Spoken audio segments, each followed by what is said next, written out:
sobre as principais decisões do Supremo Tribunal Federal em matéria de direito material do trabalho e direito processual do trabalho.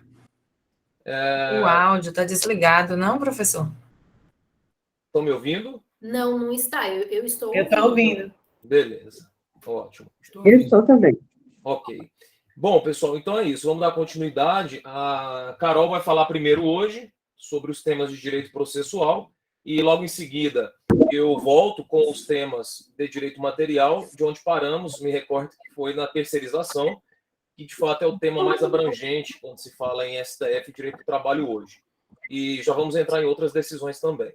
Então, Carol, se fique à vontade aí até às 15, depois eu entro até às 16, mas me permita aí, quem sabe, algumas intervenções na sua fala. Muito obrigado. E aí, pessoal, mais uma vez, né? Fiquem à vontade, se quiserem ligar as câmeras, se quiserem fazer intervenções. Eu sei que muita gente ainda está em home office, às vezes assistindo essa aula em trajes sumários, né? De pijama, aí não precisa. Mas, caso contrário, fiquem à vontade, viu? Bom, pessoal, então boa tarde a todas e a todos. É um prazer aqui voltar, né? Nessa tarde. Dou as boas-vindas aí, Amanda, Sebastião, Flávia, Lilian, Osael, Osana, Gabriela, né? Os que estão aparecendo aqui na minha tela, eu sei que tem mais gente aí que não aparece aqui para mim. Acho que vocês ainda estão entrando, né? Mas a gente começa agora, então, a nossa parte de direito processual do trabalho. E eu vou, então, compartilhar a tela e vou pedir a vocês a gentileza de me dizerem se estão vendo a tela. Vamos lá. Deixa eu só colocar aqui certinho no ponto.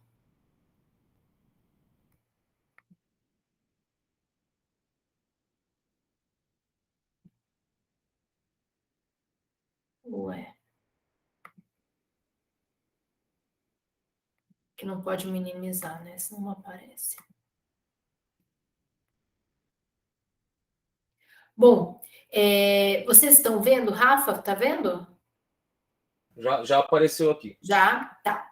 Bom, agora a gente vai falar sobre processo coletivo, né? Que foi um tema que a gente trabalhou também na aula anterior.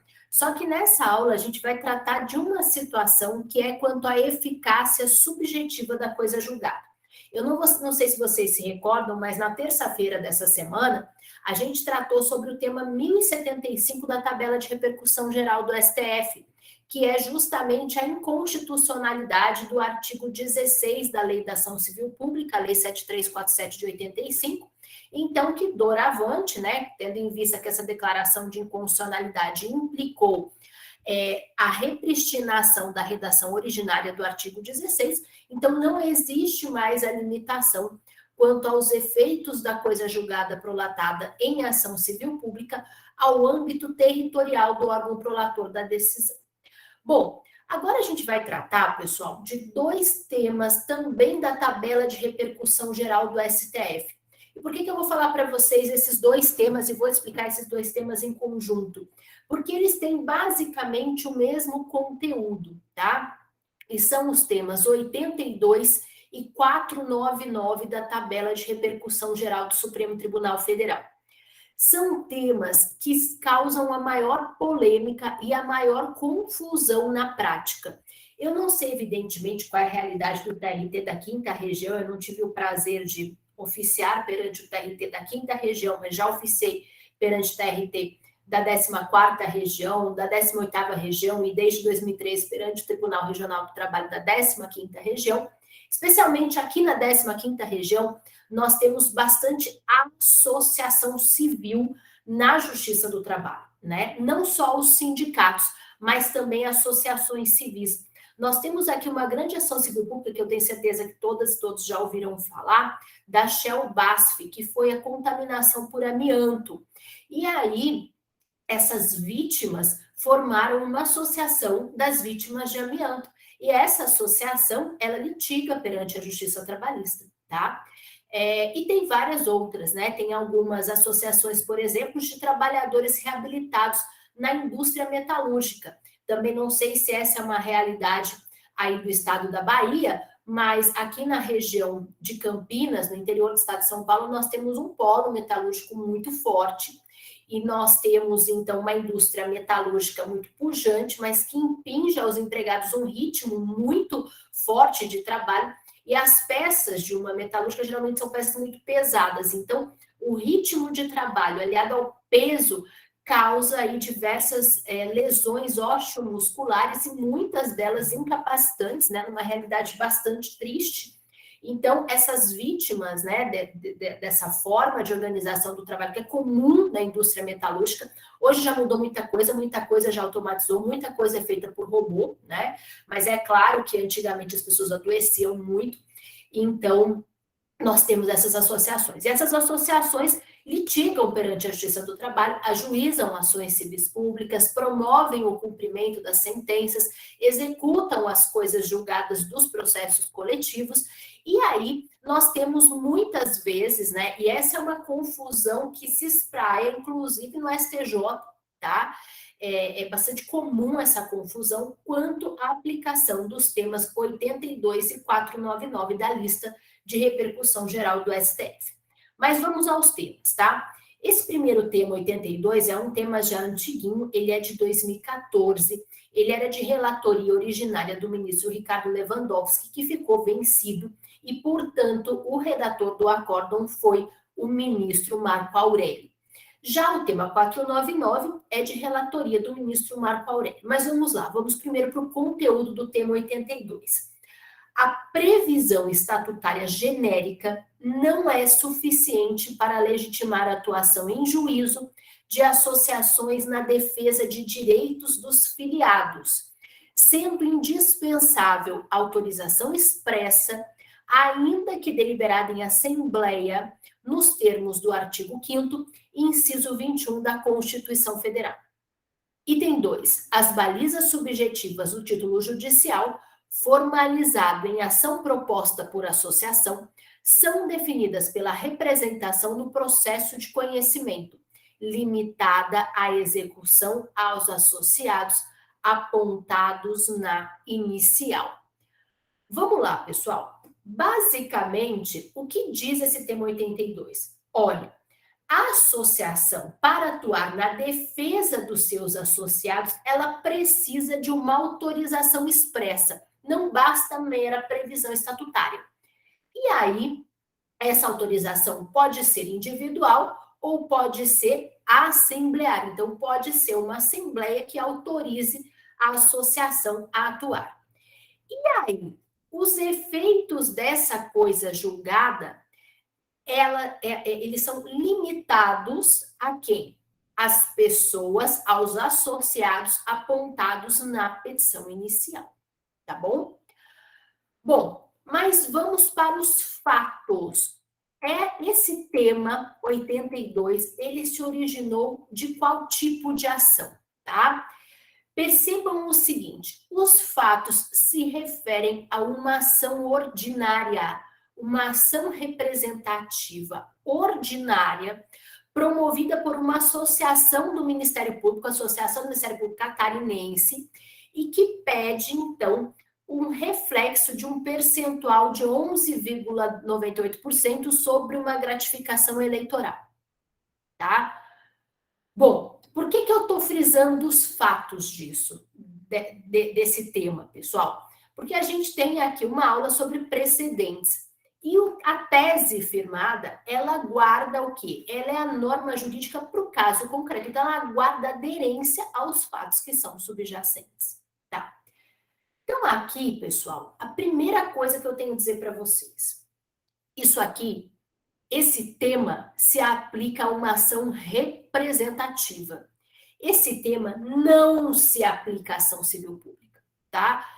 E eu estou frisando isso com vocês por quê? Porque eu vejo um monte de decisão judicial, inclusive da Justiça do Trabalho, dizendo que isso aqui se aplica para ação civil pública. E mais, que se aplica para ação civil pública proposta por sindicato. Porque o sindicato é modalidade de associação civil. Eu não tenho dúvida de que sindicato é modalidade de associação civil. Agora, respeitosamente, falta ler o acórdão. Falta ler o acórdão, tá? Por quê? Porque esse caso espelha uma ação representativa, não é uma ação civil pública, é uma ação representativa, tá? E a ação representativa, então, pessoal, ela tem fundo no artigo 5º, inciso 21. E a ação civil pública? Ação civil pública, artigo 5º, inciso 5º, mas da LACP, da Lei 7347 de 85. Uma ação civil pública não é uma ação representativa. O que eu estou querendo dizer para vocês, então, é que a associação civil, ela pode escolher se ela propõe uma ação representativa ou se ela propõe uma ação civil pública. Ela pode escolher em termos, tá, gente? Porque tem certos objetos que não são passíveis de tutela em ação civil pública, como, por exemplo, relativos a contribuições previdenciárias, a tributos. Isso aí é vedado pelo artigo 1º, parágrafo único, da Lei da Ação Civil Pública, tá bom? Mas tirando essa restrição de objeto, a associação é livre para dizer se ela atua na condição de representante processual, artigo 5º, inciso 21 da Constituição da República, ou se ela atua como substituta processual, artigo 5º, inciso 5º da LACP, da Lei 7347 de 85. Uma coisa não tem nada a ver com a outra. Então por que uma associação civil, tá? Por que uma associação civil vai optar por uma ação representativa? Eu vou dar para vocês alguns motivos, tá? O primeiro motivo é evidente que alguns objetos são vedados em ação civil pública, como eu disse para vocês, o tributo, contribuição previdenciária, fundos individuais. Então, nesse caso, a associação civil não tem outra possibilidade a não ser se valer de uma ação representativa. Tá? Existe um segundo motivo pelo qual uma associação civil não opta pela propositura de uma ação civil pública. Quando ela, de fato, quer oferecer aos seus associados uma defesa diferenciada.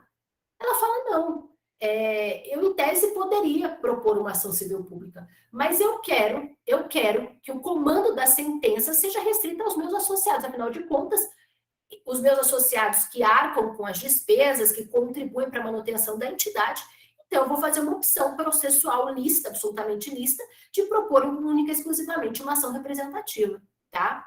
Então, a primeira coisa, a associação civil, ela pode propor ação representativa, mas ela pode também propor ação civil pública. Se ela está propondo ação civil pública, ela age como todos os demais colegitimados, seja em legitimidade autônoma para a condução do processo, em se tratando de direitos difusos ou coletivos em sentido estrito, ou como substituta processual. Pessoal, descabe em ação civil pública você exigir de associação civil rol de substituídos, tá? E eu estou frisando muito isso com vocês porque eu vi em doutrina recente, em livro, tá? Não em livro específico de processo coletivo, mas um livro de processo do trabalho. Você vê livro escrito errado. E não tem outra coisa para dizer. Está errado, ponto. Está errado, tá? E o STF fala isso em todos os demais precedentes que ele vai referenciando e distinguindo o tema 82. Então, assim, está errado, tá? Então, só para vocês entenderem, repito, pela última vez, ação civil pública proposta por associação civil não tem rol de substituídos, não tem autorização assembleária. Isso se aplica única e exclusivamente para ação representativa. Mas e sindicato? Sindicato menos ainda. E vocês querem saber por que menos ainda? Simplesmente porque, no caso do sindicato, o STF fez ressalva expressa no tema 82. Fez ressalva expressa que isso não se aplica ao sindicato. E por quê, pessoal? Porque no tema 82 foi discutido o artigo 5º, inciso 21, uma ação representativa. Não foi discutido o artigo 8º, inciso 3º, tá?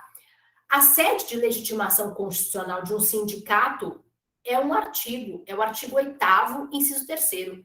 E de uma associação civil é o 5º, inciso 21. E nesse tema 82, o que foi discutido foi o artigo 5º, inciso 21. E se vocês lerem o acórdão, vocês vão ver que o Supremo Tribunal Federal faz ressalva expressa quanto aos sindicatos. Expressa, tá? Mas isso gera uma confusão imensa, tá? Até hoje eu vejo magistrados exigindo a juntada de lista de substitutos processuais, ou então autorização de sindicato, de associação, então nem se fala, tá? Mas isso aí realmente não tem nenhuma relação com o tema 82. Pode até ser um entendimento pessoal do magistrado, mas não está ancorado aí de forma alguma no entendimento do Supremo Tribunal Federal. Não é isso que o STF decide, nem decidiu, tá? Bom, o que acontece aqui? Então, a gente sabe que foi uma ação representativa, tá? E aí, o que diz o STF na razão de decidir é o seguinte, olha, nesse caso, a associação civil, ela juntou a lista dos beneficiários do ato questionado. Como ela juntou a lista, o contraditório e a ampla defesa se deram com base nessa relação especificada, tá? Então, pessoal, nesse caso, a gente vê que a razão de decidir é que o artigo 5º, inciso 21 da Constituição, ele tem uma redação que ele diz mais ou menos o seguinte, associação quando expressamente autorizada, tá? Então, expressamente autorizada significa autorização individual assemblear. Não basta uma autorização prevista no Estatuto Social, tá? E por que isso não se aplica aos sindicatos? Percebam o seguinte, se não me engano, a juíza Andréa Presas, que é minha amiga, a tese de doutorado dela, ela fala uma coisa, sustenta, né, com uma maestria, uma coisa muito interessante, que é o seguinte, o sindicato, ele existe para a defesa dos direitos e interesses individuais e coletivos, judiciais ou extrajudicialmente dos membros da categoria. Isso está nas entranhas do sindicato, tá? O sindicato existe para isso, essa é a função principal do sindicato, né? Eu costumo dizer, a Constituição foi muito sábia, porque a Constituição colocou o sindicato como defesa judicial e extrajudicial de direito e daquilo que também não é direito, que é meramente interesse, como, por exemplo, a obtenção de um plano de saúde, uma reivindicação de um aumento salarial, tá? Bom, mas o fato é que o sindicato, ele nasce para essa defesa. Agora, a associação civil, não. A associação civil, ela pode promover a defesa dos seus associados. Mas você pode ter uma associação civil que não tenha por objetivo a defesa dos interesses dos associados. Você pode ter uma associação civil que seja para torcer para determinado clube. Você pode ter uma associação civil que seja um fã-clube da Ivete Sangalo. Você pode ter uma associação civil que seja um clube de leitura. Você pode ter uma associação civil que seja, sei lá, que promova danças, concursos culturais. E aí, a Constituição permite que essa associação civil também se ative na defesa dos seus associados, tá? Agora, a gente precisa entender que, em se tratando de ação civil pública, a Constituição da República, a lei da ação civil pública deram uma prerrogativa, uma legitimidade ativa diferenciada para a associação, tá? A gente não pode esquecer que a ação civil pública é um remédio constitucional, uma garantia constitucional, uma ação constitucional que tutela direitos difusos e coletivos. Então, colocou a associação civil como uma legitimada na condição de substituta processual, tá bom? Bom, mas vamos para o tema 499. Olha, o tema 499 é correlato ao tema 82. A eficácia subjetiva da coisa julgada formada a partir de ação coletiva de rito ordinário, ajuizada por associação civil na defesa de interesses dos associados, somente alcança os filiados residentes no âmbito da jurisdição do órgão prolator, que o fossem no momento anterior ou até a data da propositura da demanda, constantes de relação jurídica juntada inicial do processo de conhecimento. Percebam o seguinte, aqui, novamente, é uma ação representativa, tá? E o leading case é basicamente uma associação de servidores da Justiça Federal que propõe uma ação coletiva sobre o rito ordinário, então uma ação coletiva ordinária contra a União, e olha o objeto dessa ação, para corroborar que se trata de uma ação representativa. O objetivo era a repetição de valores descontados a título de imposto de renda dos servidores. Eu pergunto para vocês, esse objeto pode ser tutelado por ação civil pública? Não pode. Tem que ser tutelado por uma ação representativa, tá? E nesse caso, o STF, então, também relatoria do ministro Marco Aurélio, entendeu que a eficácia da coisa julgada é única e exclusivamente em relação aos representados que foram especificados mediante uma relação juntada com a petição inicial, tá bom? Bom, o Carol, tem uma dúvida aqui. É que eu não estou vendo, peraí. Eu vou ler para você, tá? Tá. Primeiro, a Gabriela menciona se é possível enviar os materiais antes do fim das aulas. Sim, Gabriela, eu vou enviar para que vocês possam acompanhar. Fica mais fácil, pode deixar, viu?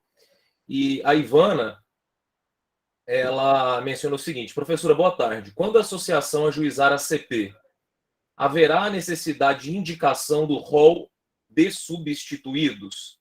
Não. Quem que fez a pergunta? Desculpa. A Ivana. Aí tem a diferença, né, da ação representativa para ação civil pública, tá? Então é assim, a gente vai concluir isso com chave de ouro, porque hoje está muito mais fácil da gente fazer essa divisão, porque tem um tema da tabela de recurso repetitivo do STJ, que é o 948, que eu não vou trazer rácio decidente para vocês, mas eu vou trazer a tese para vocês verem como, assim, eu não estou tirando isso da minha cabeça, né? Evidentemente. É algo que a doutrina já falava há muito tempo, e aí o STJ veio desfazer essa confusão, tá? Mas o que acontece? Quando você tem uma ação civil pública, não junta rol de substituídos. Descabe rol de substituídos para ação civil pública, gente. Qualquer colegitimado, sabe aquele rol do artigo 5º? Ministério Público, Defensoria, União, Estado, Município, DF, Autarquia, Fundação, Sociedade de Economia Mista, Empresa Pública, aí vai associação civil, né, com pré-constituição anuária, né, constituição prévia com pré-constituição mínima de 1 ano, e depois que tenha pertinência temática, descabe, tá? Rol de substituídos só existe para ação representativa, tá? Não existe para ação civil pública, tá? Não existe. O que acontece, Ivana? Por muitos e muitos anos teve uma confusão. A jurisprudência aplicou esses temas 82 e 499 para as ações civis públicas. E a confusão foi tamanha que até o próprio STJ fazia isso, e inclusive o TST. Tá? O TST já tem jurisprudência nesse sentido. Mas a doutrina especializada sempre apontou um erro assim crasso, tá? Porque realmente é quando você realmente só pega a tese e você deixa de ler o acórdão, e você deixa de analisar a raça, e você deixa de analisar os fundamentos fáticos, né, de onde saiu, tá? Então... Viu, Carol, só te interrompendo. Na verdade, o que o pessoal deve analisar não é se é associação ou se não é associação, mas sim a natureza da ação. Se é uma ação representativa, aí no caso seria necessária a juntada, né? E já se tratar de uma ação civil pública, que não é uma ação representativa, mas a associação atua em substituição processual, aí não seria necessária a juntada do rol. Pode falar, Lilian. Boa tarde. Então, boa tarde. O que o senhor está dizendo é que se for sindicato com ação representativa, tem que ter o rol? Não, o sindicato ele não propõe ação representativa, Lilian. Pode repetir, professora? O sindicato ele não propõe ação representativa. Porque a ação representativa, amor, é uma ação que ela tem sede constitucional no artigo 5º, inciso 21. A representação do sindicato, né, na verdade, a atuação processual do sindicato, ela é muito maior, ela é muito mais ampla. E ela tem ancoragem no artigo 8º, inciso 3º da Constituição da República, tá? O sindicato não propõe ação representativa. É complicado mesmo. Muita gente faz essa confusão. Mas é assim, Lilian, a pergunta de ouro, na verdade, nisso, é o seguinte, né? Que eu sempre acabo falando para os meus alunos. A pergunta de ouro é: o que é uma ação representativa e o que é uma ação civil pública, gente? Essa é a pergunta de ouro, né? Pode falar, Lilian. Acho que você tinha... Não, foi sem querer. Eu baixei a mão. Obrigada, muito obrigada. Imagina. E aí, assim, o que é vou falar aqui novamente para vocês. O que é uma ação representativa e o que é uma ação civil pública, tá? A ação representativa, a associação civil, ela pode propor, mas ela pode também propor uma ação civil pública. Fica a critério dela escolher se ela quer uma ação representativa ou se ela quer uma ação civil pública. Ah, mas por que ela proporia uma ação representativa? Porque a ação representativa tem custas, tem despesas processuais. Agora, e quando você fala de ação civil pública? A ação civil pública não tem custas, não tem despesas processuais. Então, por que a associação civil proporia uma ação representativa? Primeiro, em razão da vedação de determinados objetos serem tutelados por meio de ação civil pública. Então, questão de contribuição previdenciária, questão de tributo, isso não pode ser veiculado por meio de ação civil pública. Segundo, pessoal, porque ela quer oferecer um patamar de defesa, de benefício diferenciado só para os seus associados. Ela fala assim, os meus associados são Rafael, Amanda, Mailton, Lília, Gabriela e Edilson. Os demais não são meus associados. Então, se os demais não são meus associados, eu não quero oferecer a esses associados o benefício de ter esse direito concedido, né? E, na verdade, eu até deixei de falar para vocês, mas existe uma outra questão, que é a questão prática mesmo, sabe? Se a associação ela pode pagar, ela acaba optando por uma ação representativa e acaba juntando o rol de substituídos. Vocês sabem por quê? O rol dos representados. Vocês sabem por quê? Porque senão o juiz vai mandar juntar. Ou então vai ter uma confusão danada na hora da execução e do cumprimento. Vira isso, sabe? Vira isso. E aí, por exemplo, eu sou diretora de assuntos jurídicos da Associação Nacional dos Procuradores e Procuradoras do Trabalho, a ANPT. E quando a gente entra com ação coletiva, a gente faz ação civil de rito ordinário, gente. Se vocês me perguntarem por que, Carolina, você dá aula nisso, por que você faz? Bom, a ANPT tem dinheiro sobrando, né? Dá para custear, não quer dizer que está milionário e tudo, mas tem dinheiro para pagar essa despesa, pelo menos, né? Que é considerado uma prioridade. E se evita discussões processuais, entendeu? E que acabam retardando aí a solução do mérito. Então, a gente acaba optando por isso por um motivo prático, né? Isso está tão na entranha dos magistrados ainda que precisa juntar a rol de substituídos. Deixa eu ver aqui que eu acho que teve uma... Agora, é importante dizer também, Carol, que caso o sindicato... Gabriela, dá um exemplo para mim. Carol. Ações em que os sindicatos assistem trabalhadores individualmente sem representar toda a categoria. Oi, Carol. Na verdade, eu estava tentando interpretar a pergunta da Lilian, porque quando ela perguntou alguma coisa sobre necessidade de apresentação de rol de substituídos, mas eu acho que ela não estava se referindo à ação em que o sindicato está representando toda a categoria, e sim a ações que, na verdade, não são representação. É ação individual em que o sindicato está atuando, assistindo o trabalhador, um ou vários, individualmente. E eles reclamados são assistência jurídica, não bem substituição, nem representação, nem nada do tipo. Aí seria reclamatória plurima, é isso? Isso. Tá. Não, aí assim, aí basta a procuração. Mas é que não foi uma dúvida minha. Na verdade, eu estava tentando ajudar a Lilian a conseguir tirar a dúvida dela. Era isso? Me parece que era isso que você confirmou, né? Sim. Tá. Agora, Carol, muito obrigada. Imagina. Caso o sindicato junte a lista, o rol, isso é importante dizer. Isso eu vou falar. Você vai falar, tá? Desculpa. Beleza. Não, eu vou falar. O que o Rafael ia falar é o seguinte, gente, é que o TST tem acórdãos, tem entendimento, eu até não concordo com isso, não. Mas assim, ele diz o seguinte, olha, se o sindicato juntar o rol de substituídos, ele não pode executar em relação a outros, tá? O STJ, inclusive, enfrenta isso de forma diferente, né? Quer dizer, não interessa se você apresentou a relação de substituídos, se é ação civil pública, você pode executar, não interessa, tá? Mas o TST ainda tem esse entendimento, acho um entendimento ainda que confunde ação representativa com ação civil pública, tá? É isso. Bom, mas vamos lá, pessoal. Vamos voltar aqui ao tema 499 e o que eu quero tratar com vocês aqui, só para dizer, né? O tema 499, basicamente, ele corrobora o termo 82, né? Ele dá uma pitada aí quanto à eficácia subjetiva. Mas vejam, ó, o acórdão é expresso, que a gente está falando de situação de representação processual, que então requer a autorização expressa e específica dos membros, né?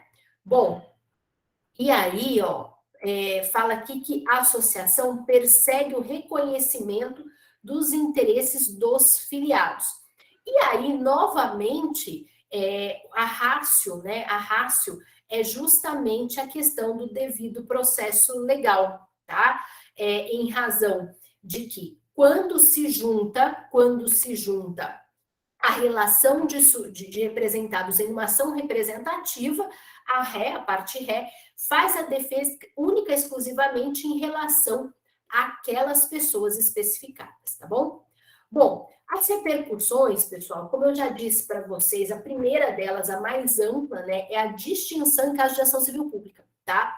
Então, esqueçam o rol de substituídos em ação civil pública. Isso descabe pedir para o Ministério Público, para a Defensoria, para a Associação Civil e para sindicato, tá? Bom, não se aplica aos sindicatos isso, gente, tá? Isso não se aplica aos sindicatos. Se vocês lerem o acórdão, tanto do tema 82 como do tema 499, é feita uma ressalva expressa aos sindicatos, dizendo que aquela situação não aborda atuação sindical, tá? Então, assim, descabe a exigência de qualquer rol de substituídos, tá? Bom, e aí, como eu disse para vocês, esses temas 82 e 499, por muito tempo, foram aplicados no bojo de ações civis públicas, de modo equivocado, mas foram, tá? E o STJ, então, no tema 948 da lista de recurso especial repetitivo, firmou uma tese vinculante, tá? Justamente nesse sentido, olha, em ação civil pública proposta por associação na condição de substituta processual, possuem legitimidade para liquidação e execução da sentença todos os beneficiados pela procedência do pedido, independentemente de serem filiados à associação promovente. Bom, o que eu quero dizer com isso, então? Eu quero dizer com isso, pessoal, que não interessa se a associação civil juntou lá a lista, né, de substituídos, sei lá, fez uma juntada lá ocasional, e se ela depois fala, olha, mas o fulano não é associado. Não interessa, gente, não interessa. Eu não estou atuando no sistema de representação processual. Em ação civil pública se dá na forma de uma substituição processual. E na forma de uma substituição processual, a coisa julgada é ampla. Os limites da coisa julgada se definem o quê? Basicamente pela amplitude do bem jurídico defendido. Se você tem um direito coletivo em sentido estrito que pertence a um grupo, todos os membros do grupo podem liquidar e executar individualmente aquela sentença coletiva. Isso independentemente de serem ou não associados, tá? Então, é bom a gente entender o alcance também da coisa julgada prolatada em uma ação civil pública, ainda que proposta por associação civil. Ela não é limitada aos associados, tá? Ela extrai efeitos, então, para toda aquela coletividade que, na verdade, figura como lesada por aquele dano. Uhum. Carol, tem um caso interessante, fora do direito do trabalho, só para ajudar na ilustração, o IDEC, né, que é o Instituto de Defesa do Direito do Consumidor, que é uma associação civil, tem lá os seus filiados, seus associados. Ajuizou uma ação contra a Volkswagen por conta de um defeito de fabricação em um lote daquelas caminhonetes Amarok. Não sei se vocês já viram aí. Ficou toda preta a sua tela. Ficou toda preta. E aí o que aconteceu? A ação foi julgada procedente e todas as pessoas do Brasil que tiveram Amarok poderiam individualmente pleitear ali a liquidação dos seus danos, independente de serem ou não associados ao IDEC. Então, veja que é muito comum no direito do consumidor, mas essa cultura ainda não existe entre nós no direito do trabalho, mas é perfeitamente possível. E o IDEC, gente, para quem tiver aí curiosidade, entra no site do IDEC para vocês verem. é uma baita associação civil, né? Tem muita coisa, você assina, né? Você recebe material quanto a... Eu não sou associada, né? Mas eu vi a propaganda lá. Você recebe material quanto aos seus direitos, promove ações. Então, assim, a gente não está muito acostumado com a questão das associações civis da Justiça do Trabalho. Agora, aqui, pelo menos na 15ª, tem uma realidade bastante pujante de atuação dessas associações, principalmente das vítimas de amianto. Né? Que é uma tragédia muito grande. Principalmente o quê, Carol? Das vítimas de amianto. Da contaminação pelo amianto, né? Do caso Shell BASF. E aqui também tem um outro caso também, que é uma outra farmacêutica muito grande, que é a Eli Lilly. Então, tiveram 2 processos muito grandes, e aí essas vítimas, na verdade, fundaram associações, né? Porque é uma coisa, gente, que nesse negócio de amianto, a gente fala, a gente explica tudo isso e fala, ela tá falando, isso não tem repercussão prática nenhuma, mas tem, tá? Por quê? A questão do amianto, ela repercute, assim, graus e graus e graus numa pessoa contaminada, né? Então, a mulher trabalhou, aí ela adoece, aí ela tem um filho, o filho nasce doente também, né? E aí, se você pensar numa medida que essa associação tenha tomado em relação, por exemplo, a Shell BASF, o que acontece é que você só beneficiaria a mulher, você não beneficiaria, por exemplo, o filho dela, né, que nasceu. E isso contamina gerações e gerações. Então, tem que ter atenção para isso e, enfim, gera um monte de incidente processual, um processo terrível. Né? Esse da Shell BASF é um processo, todo mundo tem medo dele. Mas, enfim, muito, muito do medo dele é porque passa por essa confusão, né, processual. Bom, Carol. Oi.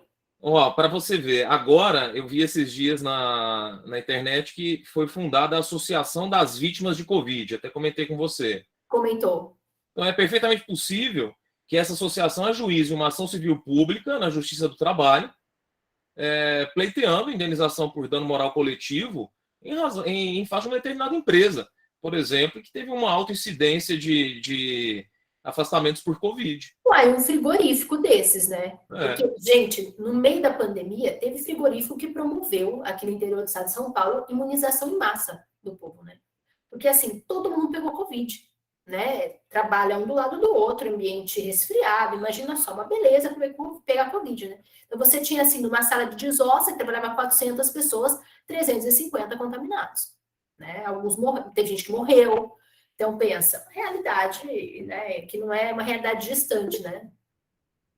Vamos lá, no caso de execução, professora, e no caso da execução individual da sentença coletiva em ACP, como evitar a duplicidade de execução com a ação coletiva? Gente, isso é um problema do réu. Isso é um problema do réu. Porque, vejam, pode haver uma execução coletiva, tá? Os colegitimados podem fazer essa execução, o informativo 431 do STF deixa claro isso, tá? Porque existe uma discussão, inclusive, se na fase de liquidação e execução do julgado não seria uma ação pseudo-coletiva, porque iriam prevalecer questões individuais sobre as comuns e tudo. Bom, o STF já disse que pode, né? Não bastasse o CDC dizer, o STF já disse também. Então, pessoal, esse é o problema do réu. É o réu que vai saber se ele está sendo demandado 2 vezes. Ele que tem que demonstrar isso no processo, né? É um problema fundamentalmente dele, né? Ele que sabe. Afinal de contas, o Poder Judiciário não tem como saber disso, né? Eu não acredito que esse seja um ônus da Justiça, nem do Ministério Público, pelo amor de Deus, né? Esse é um ônus, na verdade, do réu. O réu que é demandado, né? E também não estou tirando isso da minha cabeça, né? O professor Ricardo de Barros Leonel, o professor Fred Didier, Zanetti, todos falam isso. Esse é um ônus do réu, tá? É um uso do réu. Mas é uma excelente pergunta. Bom, vamos lá. Vamos voltar agora para o MS coletivo, tá? Gente, MS coletivo, né? O Mandado de Segurança Coletivo, Lei 2019 de 2016, tá lá nos artigos 22 e 23. Bom, o que tem sobre o MS coletivo que é tão importante hoje, tá? Bom, o STF tem um tema 1119 da tabela de repercussão geral, que diz basicamente que para a sistemática do MS coletivo se aplica a mesma disciplina da ação civil pública, tá? é caso de substituição processual, não é caso de representação processual. Então, olha lá a tese firmada pelo STF. É desnecessária a autorização expressa dos associados, a relação nominal destes, bem como a comprovação de filiação prévia para a cobrança de valores pretéritos de título judicial decorrente de MS coletivo impetrado por entidade associativa de caráter civil, tá? Significa, então, peraí que mudou aqui. Significa, então, que nesse caso o STF firmou o entendimento de que em MS coletivo não há uma ação representativa. E, na verdade, não há mesmo, né, pessoal? O MS encerra hipótese de substituição processual. Existe autorização normativa e constitucional expressa e específica, dando legitimidade para a associação civil impetrar o MS coletivo, que é o artigo 5º, inciso 70 da Constituição da República, tá? Então, significa que, em MS coletivo, você tem uma sentença no MS coletivo, um acórdão, enfim, no MS coletivo, a coisa julgada, ela é ampla, tá? Não precisa de autorização dos associados, então não precisa a associação civil fazer uma assembleia ou colher autorização individual, não precisa juntar relação, lista de substituídos, não precisa comprovar filiação prévia, não precisa nada disso, tá?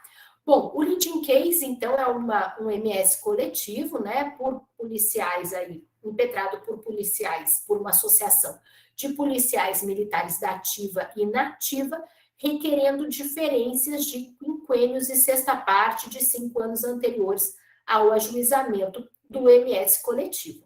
E aí, o que aconteceu? A associação civil ganhou, né, teve concedida a segurança, e aí outros policiais militares da ativa, ou então não mais em atividade, começaram a querer fazer o quê? A execução, né? A execução dessa sentença. E aí veio a alegação de que, no caso, não era possível, porque se tratava de uma ação representativa. E veio o STF e disse não. Na verdade, não se cuida de uma ação representativa. É desnecessária a autorização expressa dos associados, a filiação prévia e a relação nominal destes na inicial. Se cuida, portanto, de uma hipótese de distinção. E olha só o que constou expressamente no acórdão. Olha, a matéria tratada no RE tal, tema 82, não guarda a identidade conversada nos presentes autos. Por que não guarda? Porque lá o tema 82 era uma ação representativa, aqui é um MS coletivo. E a mesma coisa o tema 499 da tabela de repercussão geral. Então, também não guarda. Ficou mudo, Carol. Eu estou no mudo? Voltou. Todo esse tempo? Quando eu fiquei no mudo? 5 segundos. 2, 3. Tá. Bom, então aqui, só para vocês entenderem, constou, tá, expressamente no acórdão do tema 1119, da tabela de repercussão geral do STF, a distinção em relação aos temas 82 e 499, justamente por serem lá ações representativas. Bom, pessoal, continuando aqui no tema de mandado de segurança, eu quero tratar com vocês da ADI 4296, tá? Essa ADI 4296 teve por objeto diversos pontos da Lei 2016 de 2009. E um dos pontos justamente se refere ao MS coletivo, tá? Bom, o artigo 22, parágrafo 2º da Lei 2016 de 2009, ele preceitua o seguinte: no MS coletivo, a liminar só poderá ser concedida após a audiência do representante judicial da pessoa jurídica de direito público, que deverá se pronunciar no prazo de 72 horas. Olha lá, pessoal, esse artigo 22, parágrafo 2º da Lei do MS, né, da Lei 2016 de 2009, foi declarado inconstitucional pelo STF, tá? É inconstitucional. E por que inconstitucional? A ratio, basicamente, as razões de decidir são duas, tá? A primeira coisa é a questão da cautelaridade, que é inerente ao MS, tá? Então, significa que o MS, para ele não perder a sua finalidade, ele tem que resguardar o interesse ali debatido, tá? Então, há situações em que não é possível se esperar essa audiência com o representante judicial da Fazenda Pública e depois ainda, enfim, dar um prazo de manifestação. E a segunda razão de decidir é que a concessão da medida liminar é íncita à finalidade constitucional de proteção ao direito líquido e certo, tá? Então, se vocês forem ver toda a fundamentação dessa ADI, porque na verdade foram diversos artigos que acabaram sendo questionados, tá?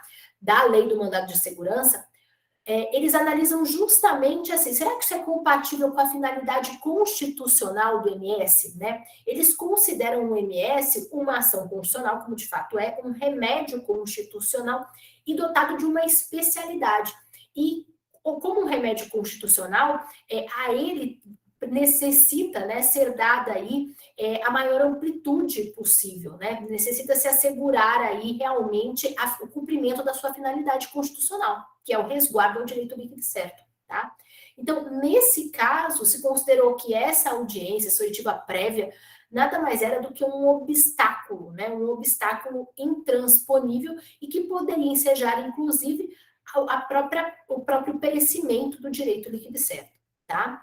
Então, as razões de decidir basicamente cautelaridade e a finalidade constitucional do mandado de segurança, tá? Bom, pessoal, outros aspectos que foram analisados nessa DI 9246. O artigo 23 da lei do MS, né, a lei 2016 de 2009, que é quanto ao prazo decadencial de 120 dias para a impetração do MS. Olha, nesse caso, o STF considerou o artigo 23 constitucional, tá? Não considerou um óbice ao acesso à justiça, única e exclusivamente que torna inapta, né, a via do MS para a tutela do direito. Então, como remanesce a via ordinária para o ajuizamento de uma ação, o STF considerou compatível com a Constituição da República a fixação desse prazo decadencial de 120 dias para a impetração do MS, tá? Então, constitucional. Bem, artigo 25 da Lei do Mandado de Segurança, pessoal. O artigo 25 é o artigo que fala, né, que preceitua que no MS não cabe honorários advocatícios. Cabe aplicação por litigância de má-fé, evidentemente, mas não cabe a condenação no pagamento de honorários advocatícios. Bem, o STF considerou o artigo 25 da Lei 2016 de 2009 como constitucional. E o fundamento, basicamente, são dois fundamentos determinantes. Primeiro, né, a maximização do uso dessa garantia constitucional, desse remédio constitucional, e segundo fundamento, o critério da especialidade, tá?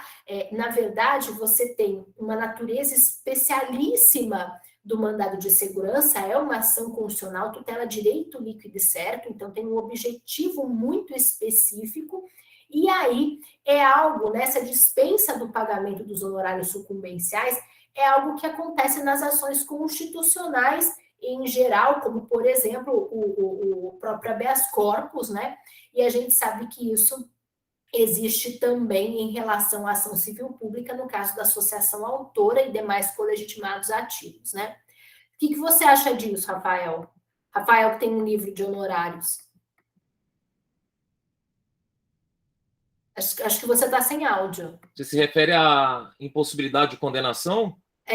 No honorário sucumbência. Você acha certo ou errado? Não, então, são duas linhas de pensamento aí, né? O grande fundamento pela não condenação em honorários é a tutela da coletividade, a tutela de modo indireto do interesse público, e, portanto, a previsão de honorários, nesse caso, inibiria, né, os colegitimados coletivos a buscarem em juízo a tutela desses direitos coletivos, né? Por outro lado, essa previsão aí é a única previsão no Brasil de responsabilidade subjetiva pelos honorários, porque, em regra, no Brasil, a responsabilidade pelos honorários... Você está falando da CP, né?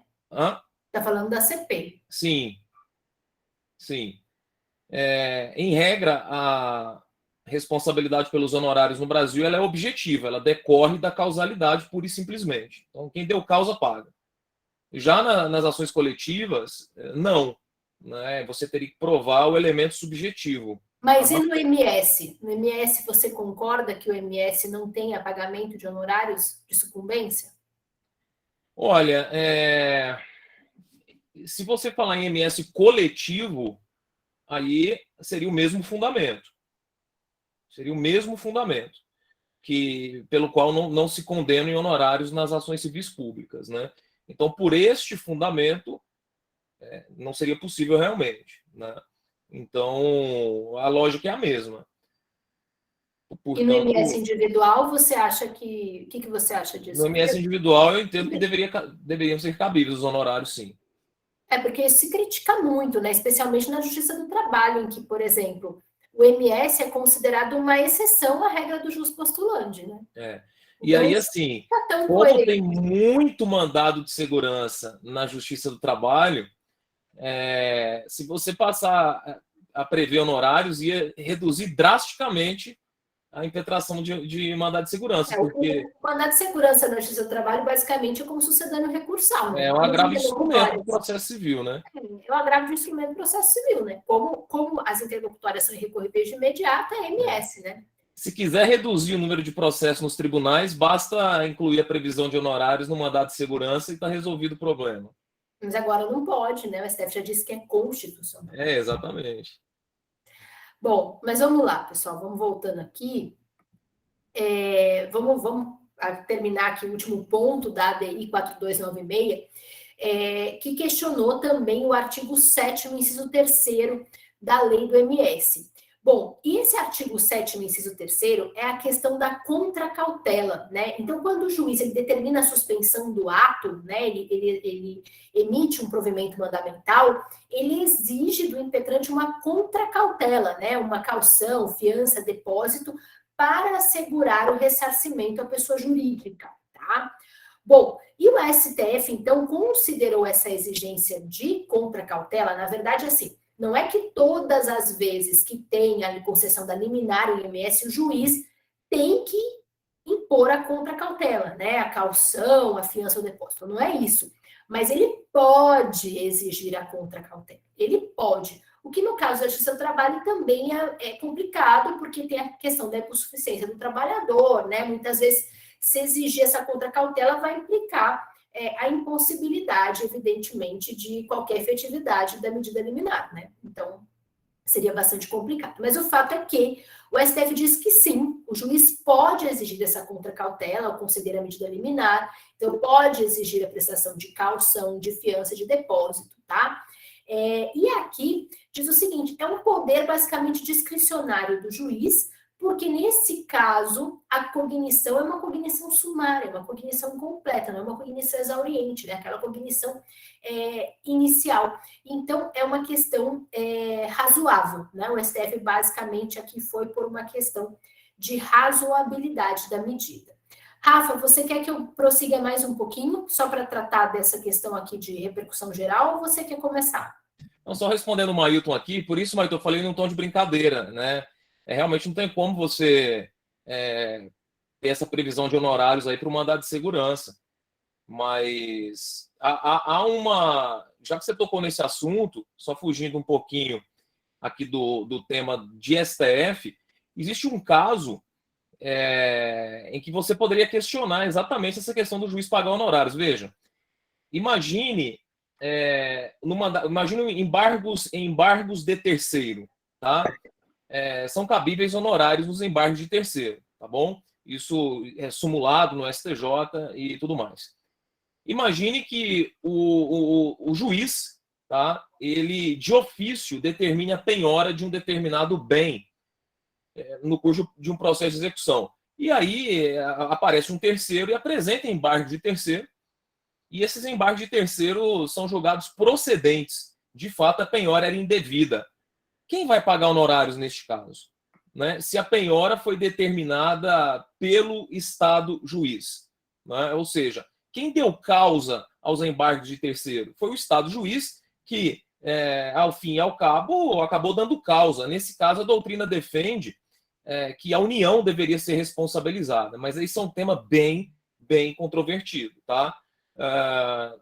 Mas só resolvi falar porque você mencionou essa questão do próprio juiz. O juiz nunca vai pagar honorários, tá? Se eventualmente você defender que é o juiz quem pagará, não, aí no caso seria a União. Certo? O juiz só vai responder em responsabilidade civil em caso de dolo ou fraude. Beleza?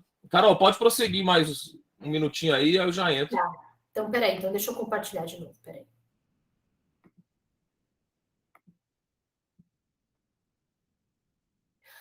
Bom, pessoal, eu trago esse caso para vocês, na verdade, que é uma decisão em plenário do STF, tá? Não é ADI, não é tema de repercussão geral, não é nada disso. Mas é o seguinte, na verdade, é mais um alerta, tá? No seguinte sentido, será que quando o STF reconhece, né, a repercussão geral de determinada matéria, será que isso gera o sobrestamento, a suspensão automática dos processos correlatos, tá?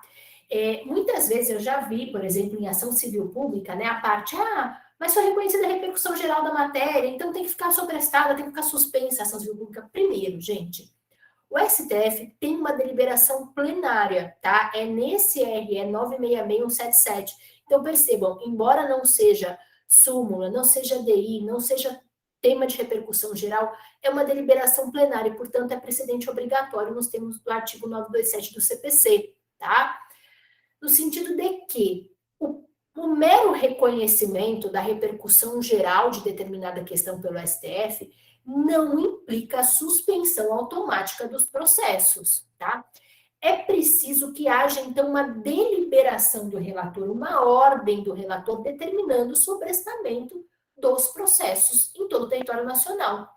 Reconhecer a repercussão geral, isso já gera suspensão automática? Não, tá? Tem que ter uma deliberação do relator, tá? Por exemplo, no tema 1046, a tabela de repercussão geral do STF, lá o negociado sobre o legislado, que está pautado agora para abril, de relatoria do ministro Gilmar Mendes, existe uma ordem de suspensão, tá? Mas aí o que aconteceu? O ministro Gilmar Mendes entendeu por emanar essa ordem aí de suspensão nacional, tá? O mesmo aconteceu lá quando questionou a constitucionalidade do artigo 16 da Lei da Ação Civil Pública. O ministro Alexandre de Moraes, que era o relator, que deu uma ordem de suspensão, inclusive 2 meses depois do reconhecimento da repercussão geral, tá? Então, reconheceu a repercussão geral, ficou tudo suspenso.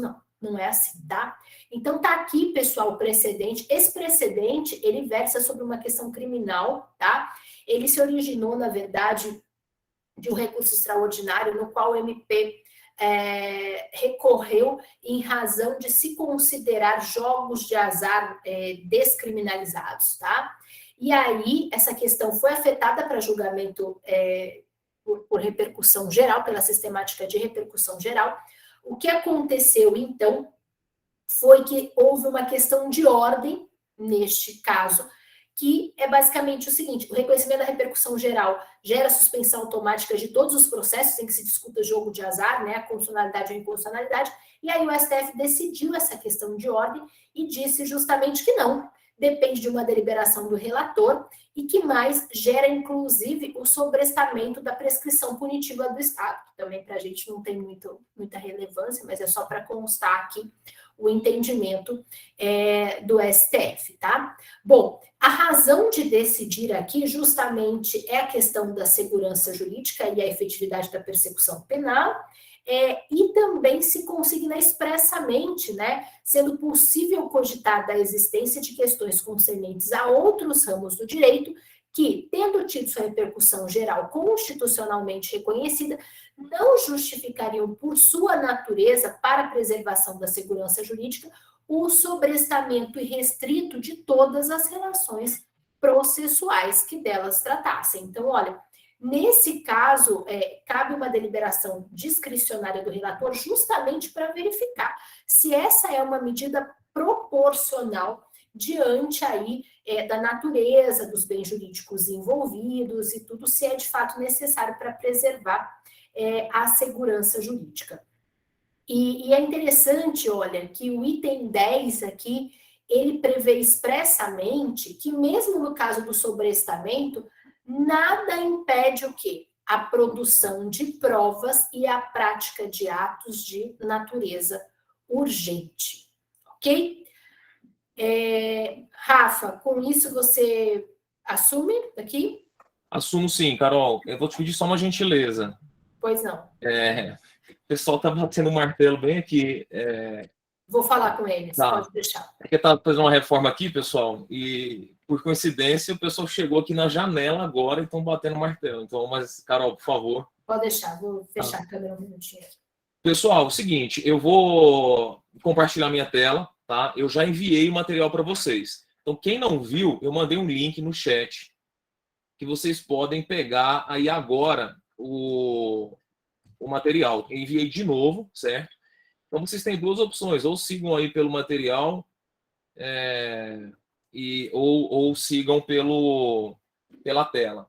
E aí eu vou pedir a gentileza de me aguardar um minutinho que eu vou ter que realmente trocar de computador em razão das minhas configurações aqui que não permitem, neste computador, eu compartilhar minha tela, não sei porquê. Tá? Só um minutinho, eu já entro aqui de outro computador. Doutor Sebastião aí chegou também para...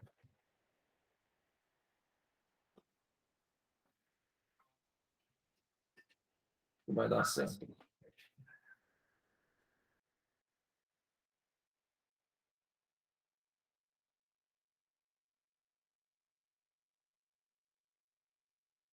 Pronto, pessoal. Estou trocando aqui.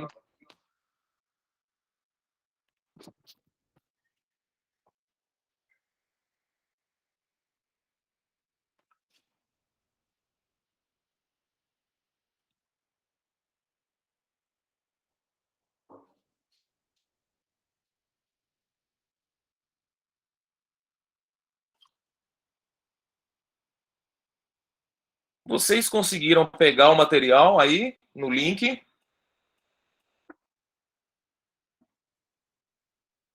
Poderem avisar no chat? Beleza.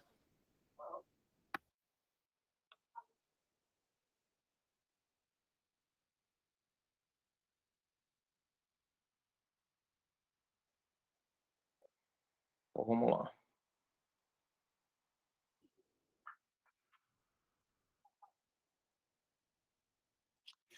Maravilha, pessoal. Vamos em frente, então. A última decisão que eu comentei, a gente falava sobre ônus da prova, administração pública e terceirização, tá? Vimos aí a questão que ficou aberta no Supremo Tribunal Federal, a questão do ônus da prova na administração, tanto é que isso ainda é tema de repercussão geral, está pendente no STF, e enquanto o STF não decide, a SDI 1 vem entendendo que o ônus da prova é da administração pública. Vimos também algumas reclamações que foram julgadas no Supremo Tribunal Federal em decisões para anular, cassar decisões do TST que vinham reconhecendo a responsabilidade subsidiária da administração com base no mero inadimplemento, né? Ou com base na presunção de que o inadimplemento faria presumir a culpa da administração pública. O STF vem afastando essa possibilidade. Vimos também, aqui na tela, que em se tratando de verbas rescisórias, o próprio TST, a própria SDI entende que a administração pública não precisa fiscalizar as verbas rescisórias, o pagamento das verbas rescisórias. Portanto, a administração pública, em regra, e pelo menos pelo que vem sendo decidido, jamais será responsabilizada subsidiariamente quando se tratar de verbas rescisórias, porque, enfim, decidiu-se que não se trata aí de verbas regulares do contrato. E a administração só seria responsável, então, quando for provado que ela sabia da ilicitude e nada fez, né? Ou seja, é uma prova difícil. E até que isso seja definido no STF, sugiro que sigam a posição da SDI, tá? Também falei para vocês, aqui só uma introdução inicial para a gente revisar, tá? Falei para vocês da inviabilidade do reconhecimento da culpa da administração, pelo mero argumento de que a administração se beneficiou da força de trabalho. O STF também não aceita, tá aqui a reclamação, a emenda, tá? Aí outras reclamações, tudo foi falado, tá? Na aula passada, e a gente ficou de entrar aqui, olha, terceirização e atividade fim. Um tema extremamente complexo atualmente. E por que é extremamente complexo, pessoal? Porque agora a gente para de discutir a ilicitude da terceirização, baseada simplesmente na dicotomia atividade fim e atividade meio, para enfrentarmos uma série de outras questões fáticas para se saber se uma terceirização é abusiva, é ilícita ou não.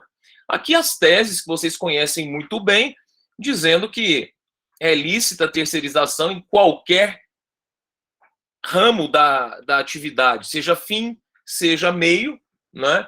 Mantida a responsabilidade subsidiária. E a segunda tese falando que a empresa contratante dos serviços, ela tem que verificar a idoneidade e a capacidade econômica da terceirizada e, além disso, responder subsidiariamente. Acontece que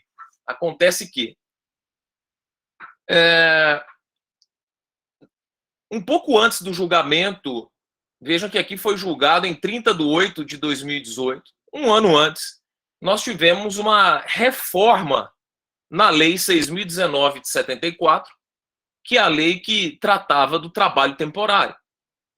Então percebam bem, atualmente, a Lei 6.019, ela tem dois grandes objetos.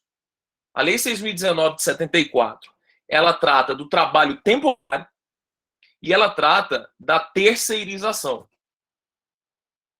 Tecnicamente, em nenhum momento a lei usa a expressão terceirização. Não existe, por incrível que pareça, não existe na Lei 6.019 a palavra terceirização. Você não vai encontrar isso lá. O nome técnico se chama Contrato de Prestação de Serviços a Terceiros. Esse é o nome correto para se referir ao contrato de terceirização. Mas, é claro, para resumir, a gente fala terceirização. E é importante notar também que, quando a lei trata de terceirização, ela usa a expressão empresa contratante e empresa contratada, ou empresa prestadora de serviços. Já quando a lei se refere ao trabalho temporário, ela usa a expressão empresa tomadora. Então, ela usa essas expressões de forma distinta para evitar confusão. E eu tenho muito cuidado com isso. Sempre que eu me refiro à terceirização, eu não uso mais a palavra tomadora, porque a lei só usa a palavra tomadora para os contratos temporários da Lei 6.019. Em terceirização, ela fala empresa contratante e empresa prestadora do serviço. Quando você olha para a tese, dá a impressão de que a única coisa que a empresa contratante tem que fazer é verificar a idoneidade e a capacidade econômica da terceirizada. Mas não é só isso, tá? Porque a Lei 6.019, ela trouxe uma série de outras obrigações para que a terceirização seja lícita. Então, não é só verificar a idoneidade e a capacidade econômica. Isso também é óbvio, porque a lei fala, mas eu vou enfrentar outros aspectos relacionados à terceirização que são muito mais amplos do que a previsão da tese aqui. E não é só verificar, então, esses aspectos. Pois não? Alguém levantou a mão? Acho que alguém tinha levantado a mão aí. Não, né? Perfeito. Bom, então vamos lá. Pergunta de ouro, né? Atualmente, o que torna uma terceirização ilícita? já que a gente não vai mais analisar se é atividade meio, se é atividade fim. Isso está superado. Mas se eu fizesse essa pergunta para vocês, o que torna uma terceirização ilícita, né? Bom, aqui eu vou estabelecer alguns critérios doutrinários, tá? Que já vêm sendo acolhidos pela jurisprudência do TST para verificação da ilicitude de uma terceirização. Primeiro ponto: ingerência na autonomia da empresa prestadora de serviços, que eu vou chamar simplesmente de EPS, tá? Então, a empresa prestadora de serviços é a empresa terceirizada, é a empresa que foi contratada. Veja, a empresa contratante, ela está contratando o serviço, ela não está contratando mão de obra. Então, não se admite, em hipótese alguma, que a empresa contratante, ela dite quem contratar. A empresa contratante não pode ter ingerência na escolha dos empregados terceirizados, e isso é mais comum do que vocês imaginam. E os advogados de reclamantes têm que perguntar o seguinte na audiência. Uma pergunta que mostra na hora se a terceirização era realmente uma terceirização de serviços ou se era intermediação de mão de obra. Pergunta assim: quem fez o processo seletivo do empregado? Quem fez a escolha deste empregado? A empresa contratante teve alguma ingerência na escolha? Ela escolheu o Rafael, ou o Rodrigo, ou o Sebastião? Porque, veja, quando a empresa contratante vai contratar um serviço de limpeza, eu não quero saber quem vai lá limpar, eu quero a limpeza. Só que é muito comum na prática que as empresas contratantes escolham os empregados, e isso demonstra uma ingerência indevida na autonomia administrativa da empresa terceirizada. Isso causa a ilicitude da terceirização, pelo simples fato de que se trata de terceirização de serviços e não de intermediação de mão de obra.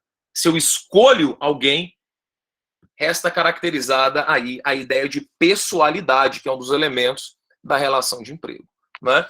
Então, todas as vezes que for provada essa ingerência na autonomia da empresa prestadora de serviços, nós teremos, então, fraude na licitação e com as consequências que vocês já conhecem. Formação do vínculo direto, isonomia salarial e todas as outras consequências, tá?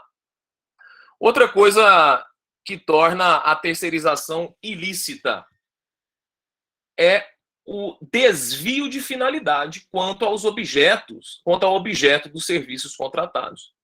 Você pega lá o contrato de prestação de serviço, o contrato de terceirização. E a terceirização é para serviços de limpeza.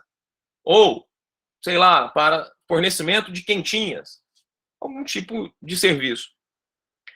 E aí você nota que o empregado terceirizado, ele era utilizado em outras funções que não tem absolutamente nada a ver com o objeto daquilo que era o contrato de prestação de serviço. Ou seja, ele está desempenhando uma tarefa, um feixe de atribuições, que não era objeto do contrato de prestação de serviço. E, portanto, o vínculo deve se formar diretamente com a empresa contratante, em razão do desvio de finalidade. É outra coisa que deve ser observada aí na ilicitude. Mas tudo isso, né, pessoal, tem que ser alegado na petição inicial.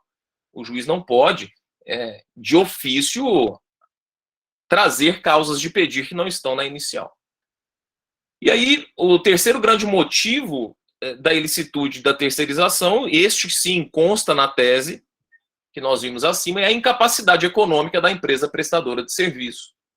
Agora, a lei só fala isso, que a empresa tem que ter capacidade econômica. E eu lhes pergunto, o que é capacidade econômica? Não é? Como aferir isso no caso concreto? A lei é lacunosa nesse sentido. Ela não especifica. A única coisa que a lei fala é que para o funcionamento da empresa de terceirização, ela tem que ter um capital social mínimo. Só fala isso a lei. E capital social, meus amigos, nunca foi e nunca será sinônimo de capacidade econômica. Eu posso muito bem me associar aqui com Sebastião, que está com a tela ligada, Sebastião, aí você vai servir de exemplo agora, que é a única pessoa que eu estou vendo, viu? Vamos montar uma sociedade e eu posso aqui, Sebastião, dizer, olha, o nosso capital social é de R$1 bilhão. Eu não preciso integralizar o capital social. Quem já foi sócio de empresa sabe disso. Eu posso colocar o capital social que eu quiser. Agora, uma coisa é o capital social subscrito, que é o que geralmente acontece. Outra coisa é o capital social integralizado. Se o capital social... E a lei não exige que o capital social esteja integralizado. Quer dizer, se nós vamos integralizar o capital, nós vamos vincular patrimônio ao capital social. Um imóvel, dinheiro, veículos, enfim. Agora, é muito fácil hoje você falar, não, meu capital social atende à lei. Aí você vai ver a empresa não tem R$1 no banco. E esse é o problema. A lei não exige a integralização do capital social, né? Então, primeiro, capital social não é sinônimo de capacidade econômica, a não ser que o capital social esteja integralizado, porque aí realmente demonstra patrimônio, tá? Então não adianta nada a empresa em defesa dizer, não, eu tinha lá o capital social que a lei manda. Na verdade, aquele capital social que a lei manda é para o funcionamento, pura e simplesmente. Não significa que eu tenha ali patrimônio suficiente para responder a eventuais débitos trabalhistas, tá? Bom, então esse é o primeiro ponto. Capital social não integralizado não significa capacidade econômica. Por outro lado, eu entendo que o capital social integralizado é uma presunção de capacidade econômica, tá?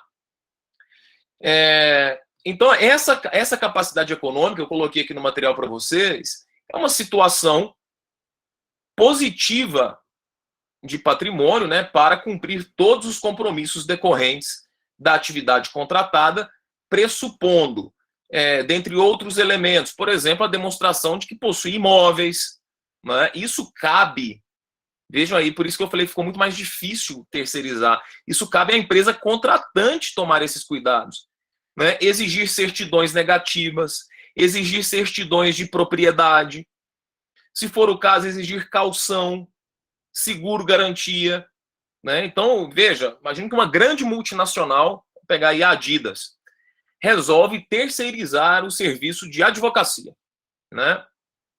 Quer dizer, um contrato milionário por mês. É claro que para ela terceirizar, e todos os escritórios gostariam de pegar esse contrato, os escritórios vão fazer de tudo para demonstrar que possuem capacidade econômica. Então, a depender do porte da empresa, ela tem condição de exigir isso da empresa terceirizada. A demonstração de solvabilidade, de patrimônio, e isso tem que ser tudo documentado para eventual responsabilidade subsidiária, né? Bom, segunda pergunta. Para fins de validade do contrato de terceirização, o capital social compatível com o número de empregados pode ser entendido como sinônimo de capacidade? Eu já disse que não. Apenas se o capital estiver, coloquei errado aqui, pessoal, apenas se o capital social estiver integralizado. Teve um errinho material aqui, é integralizado. Subscrito não adianta. Ok? Estando o capital integralizado, pode-se dizer que haverá um indício de capacidade econômica. Outra pergunta, em que momento a empresa deve fiscalizar essa capacidade econômica? Simples, do início ao fim, né? Eu vou fazer um contrato de terceirização de 5 anos. Eu, que estou terceirizando, eu vou ter esse cuidado. Desde o início ao fim do contrato. Eu quero todo mês, ou pelo menos de 3 em 3 meses, que essa empresa prestadora de serviço me apresente todas as certidões negativas. Me apresente que ainda continua tendo patrimônio suficiente para, em caso de eventual responsabilidade subsidiária, eu não ficar no prejuízo e nem tão poucos empregados, né?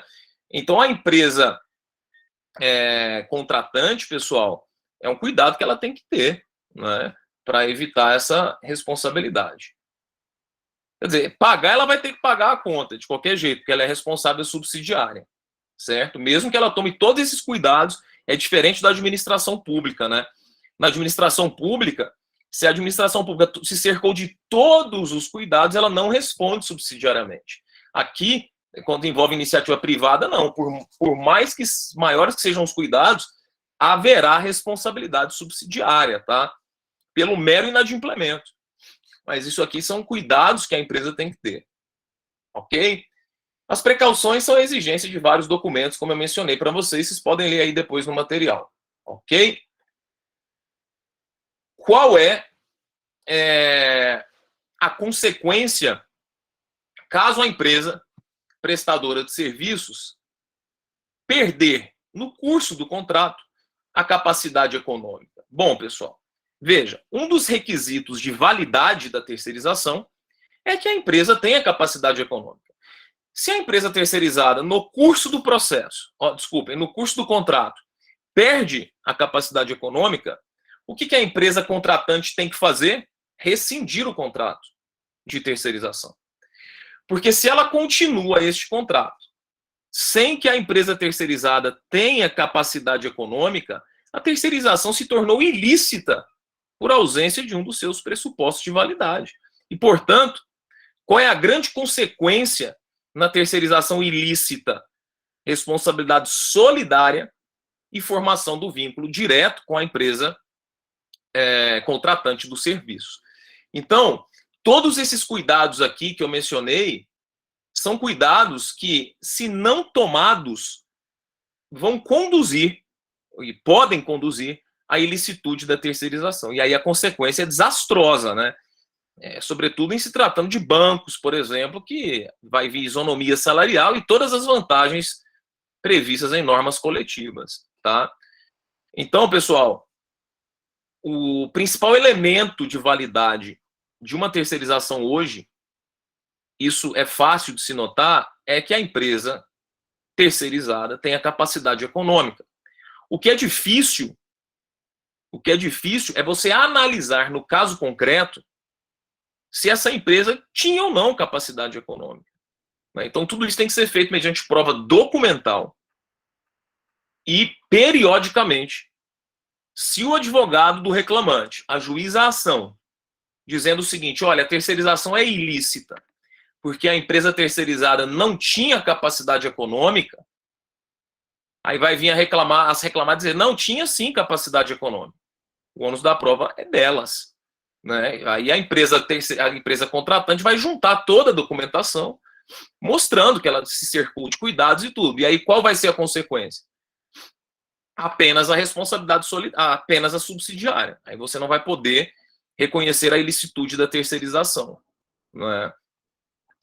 Já que preservada a capacidade econômica. Outro ponto de questionamento. O fato da empresa terceirizada atrasar salários significa que ela perdeu a capacidade econômica? Eu entendo que não.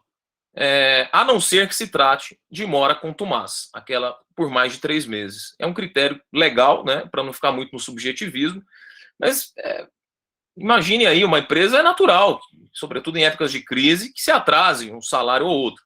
Agora, não, a empresa atrasa salário periodicamente, ou atrasa salário, está atrasada há 3 meses. Aí dá para presumir essa falta de capacidade econômica e, portanto, a ilicitude da terceirização. Tá? Então, reparem como é complexo, né, hoje, você analisar se uma terceirização é lícita ou ilícita. Você sai daquela questão da atividade meio ao fim para fazer uma análise bem detalhada dos fatos e da documentação juntada. Tá bom? Alguma dúvida, pessoal? Até aqui? Pois bem. Outro ponto muito comum. A questão da subordinação, que também pode tornar ilícita a terceirização. Então vamos lá. Tem aqui a empresa A, a empresa B, e eu, Rafael, sou empregado terceirizado. Eu sou empregado terceirizado. O que a jurisprudência, inclusive aí do TRT5, até sustentei uma vez um caso aí sobre isso. Eu vou lançar a seguinte pergunta. O fato de um empregado terceirizado receber ordens da empresa contratante. Isso torna a terceirização ilícita. Vou repetir. O empregado terceirizado está recebendo ordens diretamente da empresa contratante. Então, vamos supor, o McDonald's contrata lá um empregado terceirizado para fazer a limpeza dos seus restaurantes. E aí, um belo dia, o gerente lá do McDonald's fala assim, ó, limpe o banheiro primeiro, depois você vai limpar aqui a cozinha, e limpa direito, viu? Limpa direito aí, porque aqui a gente preza muito. Veja, ele deu ordens. Isso torna a terceirização ilícita? Gostaria de saber a opinião de vocês. Como que vocês têm entendido aí neste caso? Pode falar, sem medo, só para eu ver o que vocês estão pensando aí sobre isso.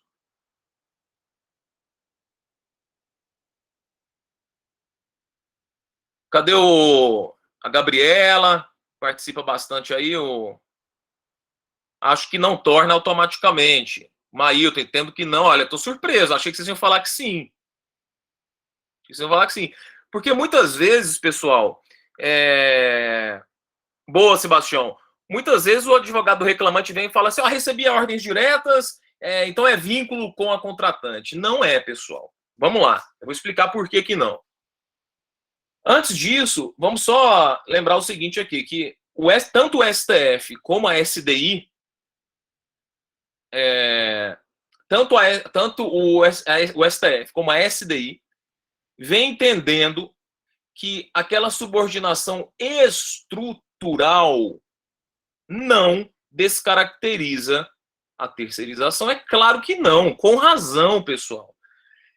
Essa ideia de subordinação estrutural, ou seja, é aquela pela qual o empregado está inserido na organização produtiva, vinculando-se estruturalmente à organização produtiva, né? Foi uma teoria inicialmente desenvolvida pelo ministro, meu querido professor Maurício Godinho Delgado. Mas, com todas as vênias, né, é uma teoria da subordinação muito ampla.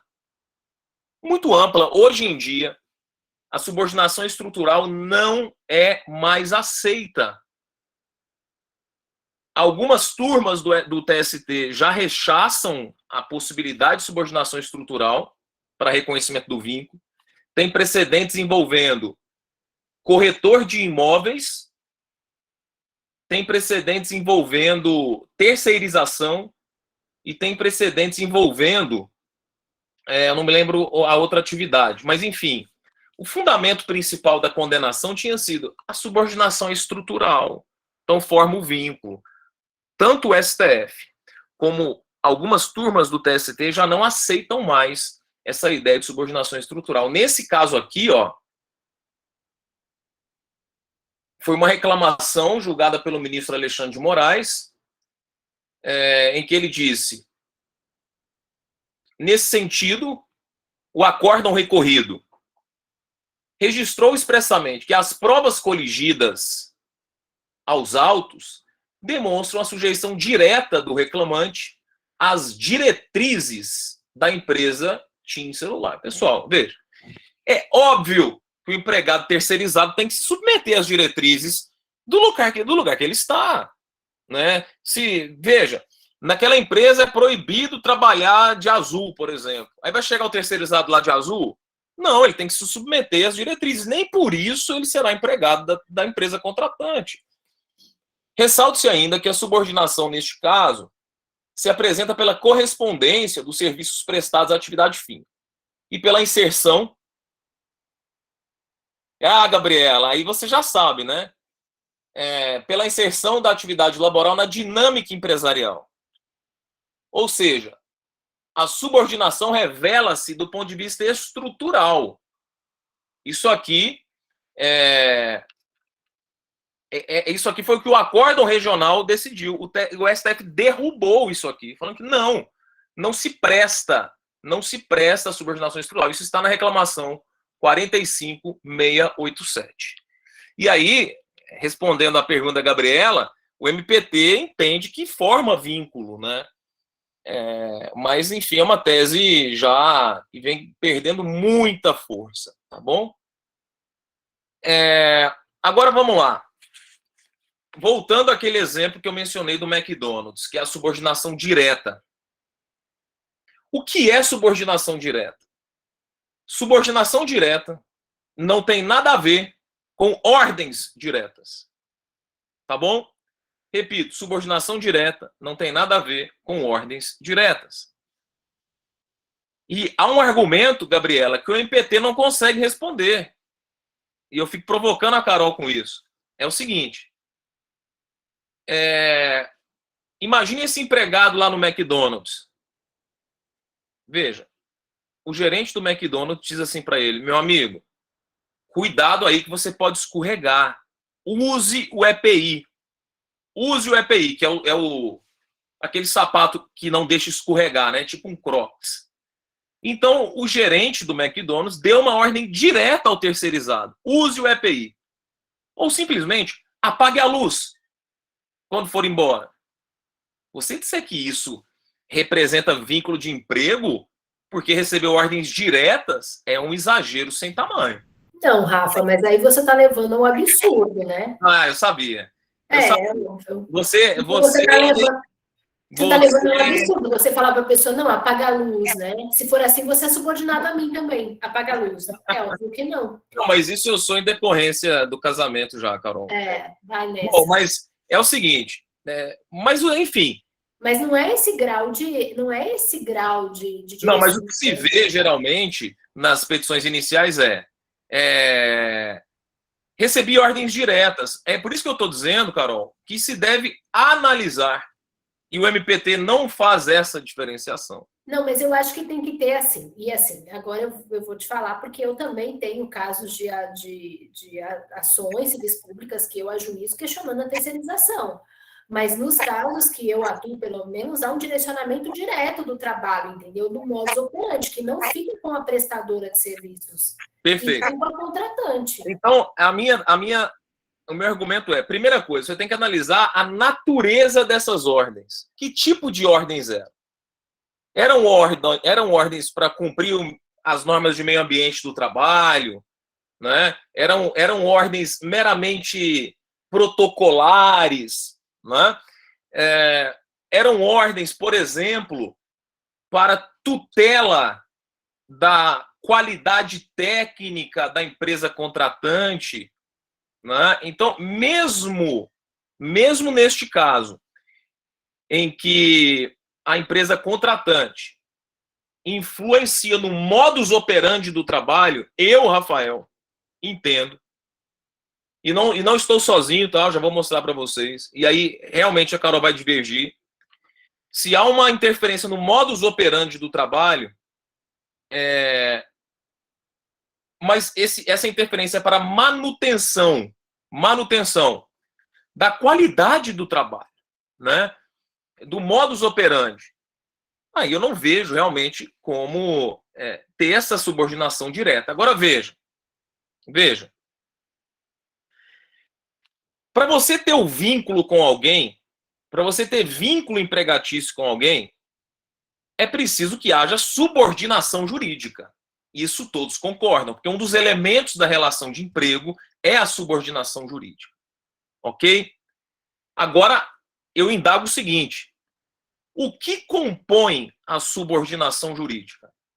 O que compõe a subordinação jurídica? Acompanhe o raciocínio comigo. Acompanhe o raciocínio, que aí o MPT não responde, hein? Já vou adiantando. Subordinação jurídica, qual é a contraface? É o poder do empregador. Se eu estou falando de subordinação, do outro lado eu tenho o poder do empregador. E o poder do empregador, ele se subdivide em 4, ou em 3.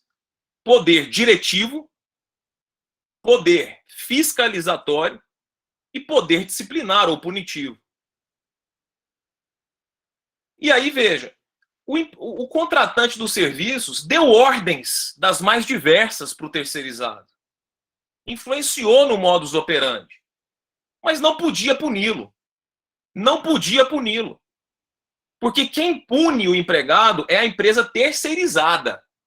E aí chega na audiência e fala-se assim, imagina o juiz ou alguém perguntando para o terceirizado, quem te dava ordens? Ah, era o gerente da empresa.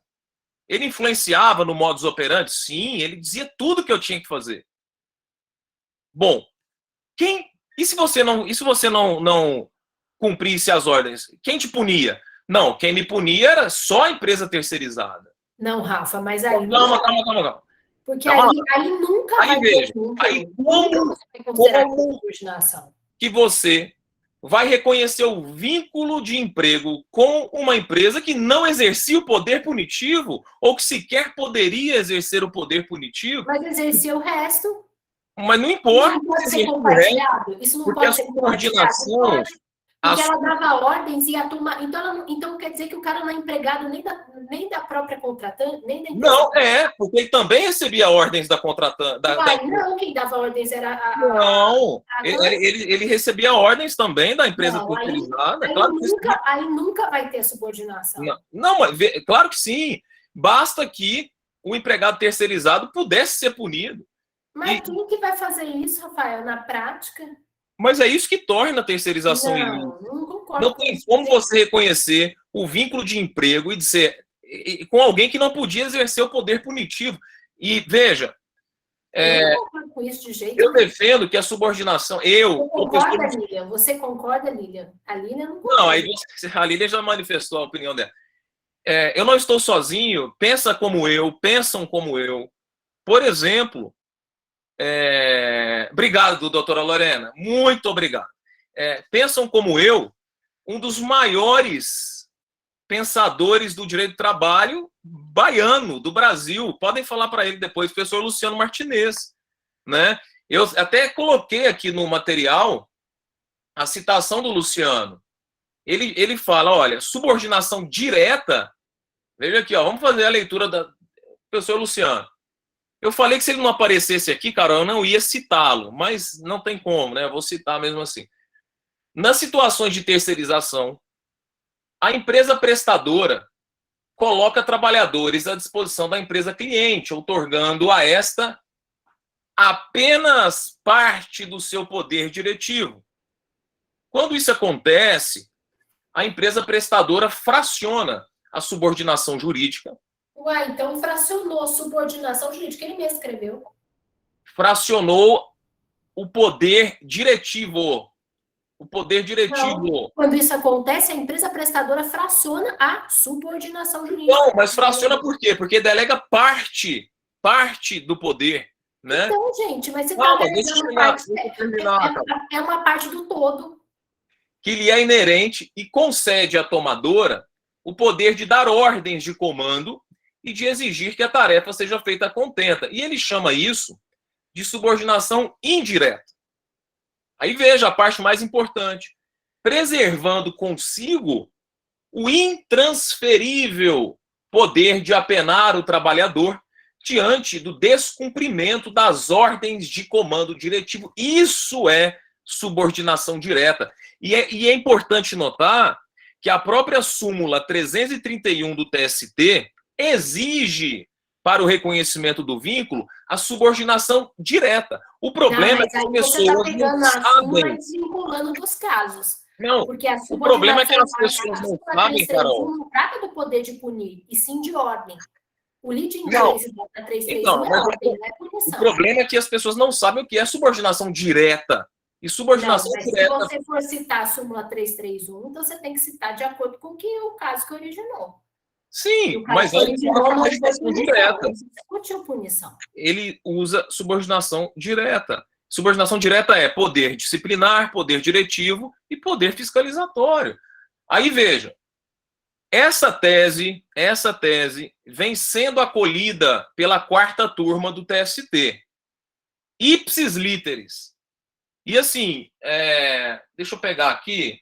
Mas também a 4ª turma, né, Rafael? Não, sim, aí nós temos que ser honestos e saber que é a 4ª turma, que é uma turma mais, digamos, patronal, né?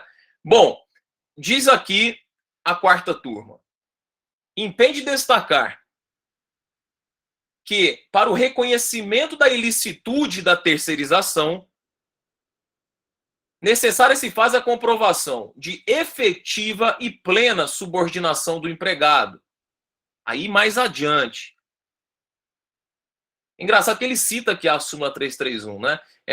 3. A subordinação jurídica decorre do poder hierárquico do empregador, que se desdobra em diretivo, fiscalizatório, regulamentar e disciplinar.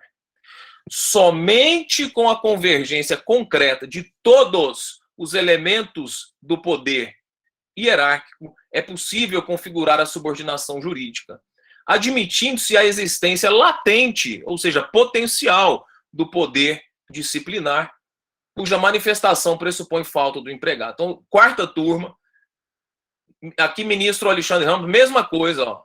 Tem vários julgados da quarta turma. Temos a posição do professor Luciano Martinez, professor Yuri Pinheiro pensa assim também, eu penso assim, mas eu confesso, agora eu preciso ser honesto com vocês. É uma posição minoritária. Ainda é uma posição minoritária, tá? Mas me parece mais técnica, mais acertada, tá bom? E assim, eu precisava falar isso para vocês, porque eu tenho uma missão missionária em distribuir o que é correto, né? Então é isso, pessoal. É essa polêmica que existe em torno... É o grande problema da terceirização hoje. Se você me perguntasse qual é o maior desafio do tema terceirização, é saber qual o limite da ingerência em termos de ordem. Será que bastam as meras ordens ou tem que ter o poder disciplinar? Né? Então é isso, pessoal. Tá dividido, tá dividido. Logo, logo, esse tema chega na SDI, porque já tem decisão contrária da quarta turma, tá bom? Eu já defendo isso no meu livro de terceirização desde 2019, tá? Para quem não conhece, eu estava tentando achar o livro aqui, não estou achando. O Manual Prático da Terceirização, que eu escrevi com o professor Yuri Pinheiro, foi publicado pela editora Juspódio, tá? Eu não estou achando o livro aqui agora. Eu já não recomendo esse livro. A Carol pegou para tentar se convencer de que eu estou correto e não devolver o livro, mas na próxima aula eu mostro, tá? Então, pessoal, é isso.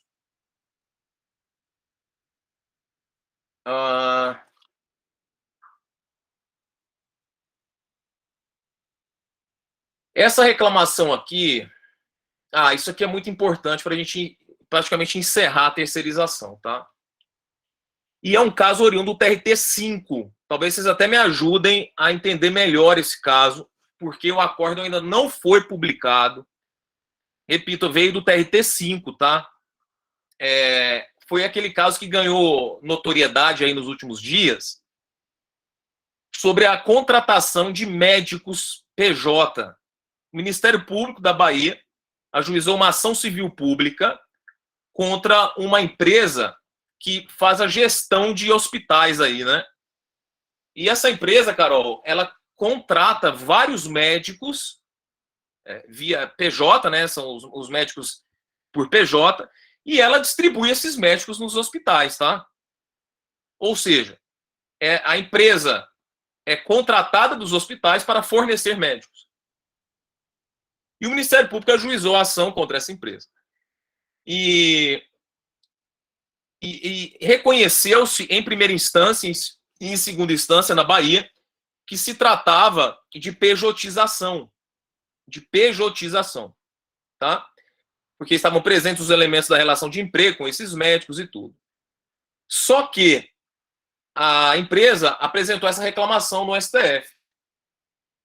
Essa reclamação caiu com a ministra Carmen Lúcia, que inicialmente negou o segmento, ela jogou improcedente a reclamação por entender que não havia controvérsia jurídica relevante, que é um dos elementos, um dos pressupostos da reclamação.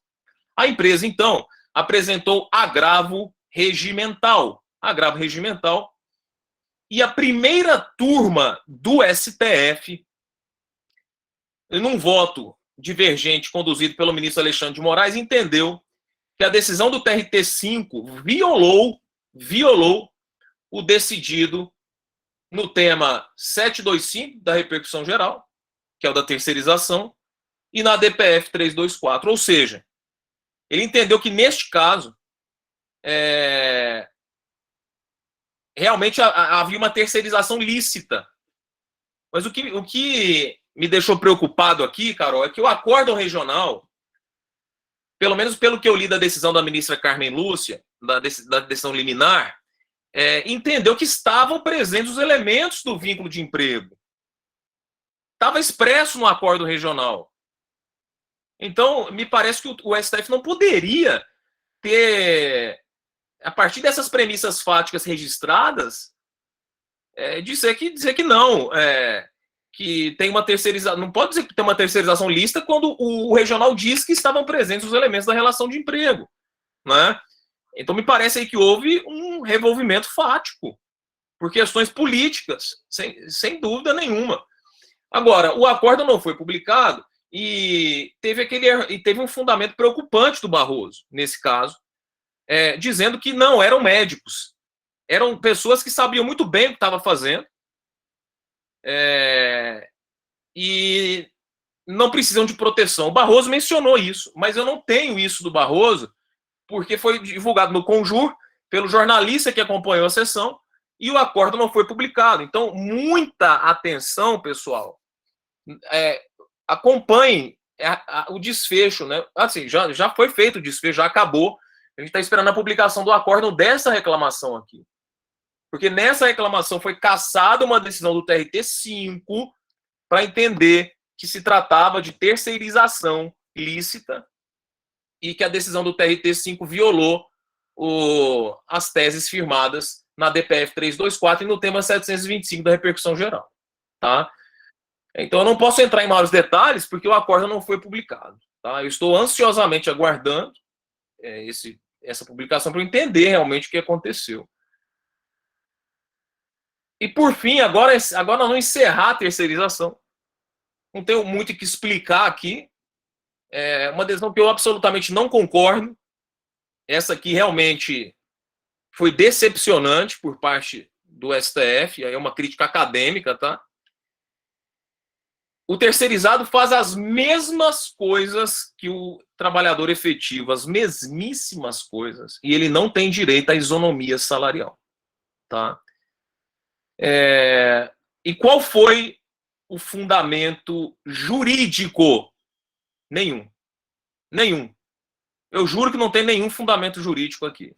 O fundamento foi, assim, se a gente deferir a isonomia, a empresa que terceiriza não vai conseguir reduzir custos. Esse foi o fundamento. Ou seja, um argumento metajurídico, um argumento econômico. Aqui a emenda, olha.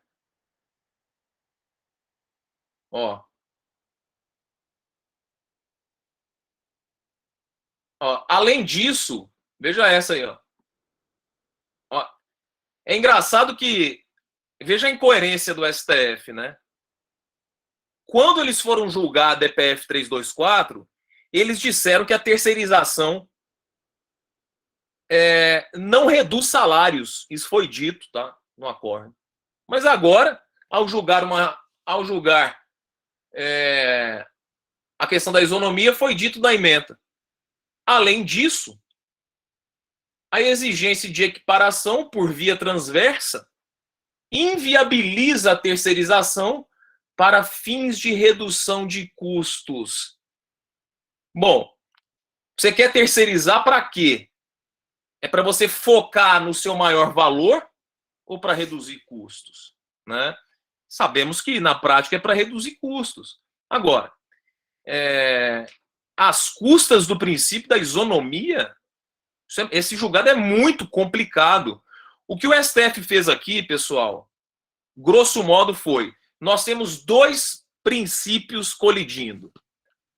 O princípio da liberdade econômica, previsto no artigo 170,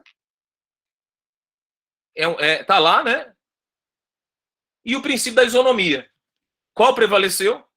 Artigo 170. Prevaleceu o artigo 170 em detrimento de um dos princípios fundantes da democracia brasileira, que é a isonomia. Um princípio de justiça, de equidade, né? Então, assim, eu fiquei altamente triste com esse posicionamento, que demonstra realmente a atual ideologia dominante dentro do Supremo Tribunal Federal, tá? É natural, tá? Cortes supremas, elas decidem politicamente. Isso é em todo o mundo, não é só no Brasil, certo? Então, agora lá na Suprema Corte Americana, nós tivemos a nomeação da primeira mulher afrodescendente da história da Suprema Corte Americana, e até escrevi um texto no Conjur falando do perfil dela, e ela tem um perfil mais social, né? Mas mesmo assim, a Suprema Corte Americana ainda está num perfil de 6-3 para a ala conservadora. Então, é natural, em todas as Suprema Corte são assim, tá bom? Mas é isso, pessoal, essa decisão é muito triste. Não tenho muito o que se discutir em relação a ela, tá? E assim, pessoal, faltam 5 minutinhos. Eu vou entrar aqui já no transportador autônomo de cargas, o famoso TAC, né? E foi julgada constitucional a lei, também com base nos precedentes da terceirização. É até citado aqui no fundamento do acordo que o TAC seria uma espécie de terceirização, né? Mas eu vou deixar para continuar no próximo encontro. A gente vai falar de TAC, vamos falar, vocês estão com o material aí, da base de cálculo de PCDs, vamos falar de lei estadual que trata de normas ambientais envolvendo o direito do trabalho, vamos falar do artigo 522 da CLT, e várias outras coisas. Agora sim, pessoal, esse material aí é provisório. Eu vou incluir mais coisas nele, porque eu mandei porque vocês pediram. Então não imprimam por enquanto, certo? E é isso, pessoal. Eu agradeço a atenção. Eu vou passar a palavra para a Carol. E não se assustem, viu? Aqui é um debate respeitoso, acadêmico, e eu e a Carol, a gente fica discutindo basicamente o tempo todo essas questões jurídicas, tá? Mas é isso. Imaginem bem, ele é advogado de empresa e eu sou do Ministério Público do Trabalho, né? Então, tem diferenças de posicionamento aí jurídico. Mas assim, eu sempre, a Carol sabe disso, pessoal, eu procuro não deixar nenhum tipo de ideologia interferir nas minhas análises técnicas, não é? Eu não deixo esse tipo de coisa acontecer, pelo menos tento. Mas eu sei que todos nós temos os nossos preconceitos. Mas não adianta, Rafael, a cabeça pensa aquilo que o pé pisa, o chão que o pé pisa, não tem jeito, isso não é... Você deveria ler meus artigos, eu vou passar alguns para você ver que eu não tenho esse tipo de inclinação, eu não tenho inclinações para a empresa ou para o empregado, né? Mas, enfim... Gente, mas olha, eu gostaria de agradecer a atenção de vocês mais uma vez, desejar a todas e a todos aí um excelente final de semana, um excelente restante de semana, um excelente final de semana, que se cuidem e terça-feira que vem estamos aí novamente juntos, tá? Com mais decisões processuais e de direito material. Obrigada por tudo, gente, até mais e fiquem com Deus aí. Tchau, pessoal. Eu vou passar o Instagram aqui. Instagram. Vou digitar aqui, R. Miziara e Carol M. Irata. Sigam lá, pessoal. A gente dá umas dicas lá de vez em quando. Eu vou passar aqui também, Carol, o link informativos. Digita no Telegram os trabalhistas para vocês entrarem no grupo lá gratuito de atualização. Mas na próxima aula eu passo de novo. Beleza, pessoal. Grande abraço aí. Até mais, gente. Obrigada pela atenção, viu? Tchau, tchau.